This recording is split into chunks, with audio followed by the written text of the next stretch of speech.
दोस्तों, आज जो मैं कहानी सुनाने जा रही हूँ वो सिर्फ एक कहानी नहीं, वो एक ऐसा हादसा है जिसे पूरे गांव की रूह हिला दी। ये कहानी एक अधूरी सुबह की है। एक पति पत्नी जो एक दूसरे के लिए जिए और एक दूसरे के साथ मिट गए। गांव का नाम था बरगांव। छोटा सा शांत पहाड़ों के बीच बसा हुआ इलाका। वहीं रहते थे आरव और मीरा। दोनों की शादी को अभी 2 साल ही हुए थे। घर छोटा था पर प्यार बड़ा। हर सुबह वो खेतों की तरफ साथ निकलते, एक दूसरे को देखकर मुस्कुरा देते, पर यह मुस्कुराहट ज़्यादा दिनों की मेहमान नहीं थी। गांव में एक आदमी था, रघु चौधरी, जमींदार, घमंडी और मीरा पर बुरी नज़र रखता था। जब से आरव ने उसकी ज़मीन खरीदने से मना किया, तब से रघु की आंखों में जलन भर गई थी। वो हर मौके पर उन्हें नीचा दिखाने की कोशिश करता। एक दिन शाम को आरव खेत से लौट रहा था, तभी रघु के लोगों ने रास्ता रोका। एक बोला, बहुत उड़ रहा है तू अपनी औरत के साथ, भूल मत। रघु भैया को ना कहने की सज़ा बहुत भारी पड़ती है। आरव ने कुछ नहीं कहा, बस चुपचाप घर लौट आया। उस रात मीरा ने उसके माथे पर हाथ रखकर पूछा, क्या हुआ आरव, कुछ परेशान लग रहे हो। आरव बोला, कुछ नहीं मीरा, बस दिन थकाने वाला था। लेकिन सच्चाई वो छिपा गया। अगले ही दिन गांव के बीचों बीच चौपाल पर रघु ने एक मीटिंग बुलाई। सबके सामने बोला, आरव ने मेरे खिलाफ बात की है, अब उसे गांव छोड़ना होगा। आरव बोला, मैंने कुछ गलत नहीं किया। रघु हंसा, सही या गलत का फैसला तू नहीं करेगा, बरगांव करेगा। गांव वाले चुप रहे, कोई कुछ नहीं बोला। डर सबको था और उसी डर की वजह से उस रात एक काली वारदात हुई। रात के 12 बजे कुछ लोग आरव के घर पहुंचे।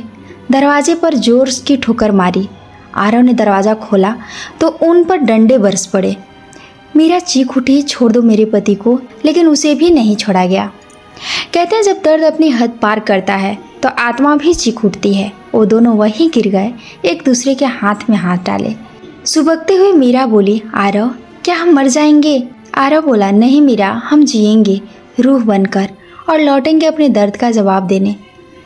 अगली सुबह गाँव वालों ने घर का दरवाज़ा खुला देखा।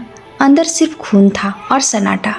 किसी को नहीं पता था कि क्या हुआ, लेकिन उस दिन से गांव में अजीब अजीब घटनाएं होने लगी। रघु चौधरी के खेत में हल अपने आप चलने लगे। रात में उसकी हवेली में आरव और मीरा की आवाज़ें आने लगी।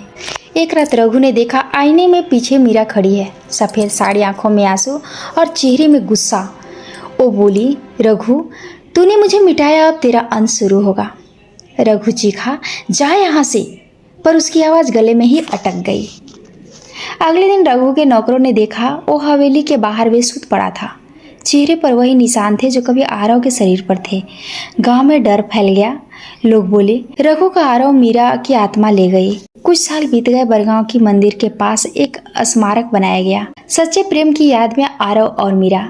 कहा जाता है हर पूर्णिमा की रात उनकी रूह वहाँ दिया जलाने आती है। कभी हवा में साड़ी की सरसराहट सुनाई देती है, कभी खेतों में 2 परछाइयाँ साथ चलती है। लोग आज भी कहते हैं, अगर तुम बरगांव की पहाड़ी पर रात में जाओ तो तुम्हें एक जोड़ी आंखें जरूर दिखेगी जो तुम्हारे भीतर झांकती है, जैसे पूछ रही हो, क्या अभी इंसान इंसान को डराता है।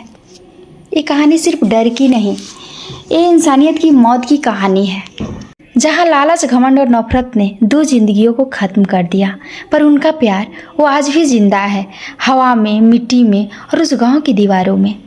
दोस्तों, अगर आप भी किसी पर जुल्म होते देखें तो चुप मत रहिए, क्योंकि चुप्पी ही वो हथियार है जो जुल्म को और ताकत देती है। और याद रखिए, सच्चा प्यार मर नहीं सकता, वो रूह बनकर लौटता है सच्चाई के साथ देने के लिए। अगर इस कहानी ने आपकी रूह को छुआ हो तो वीडियो को लाइक, शेयर और चैनल को सब्सक्राइब जरूर करें। कमेंट में लिखिए, सच्चा प्यार अमर होता है।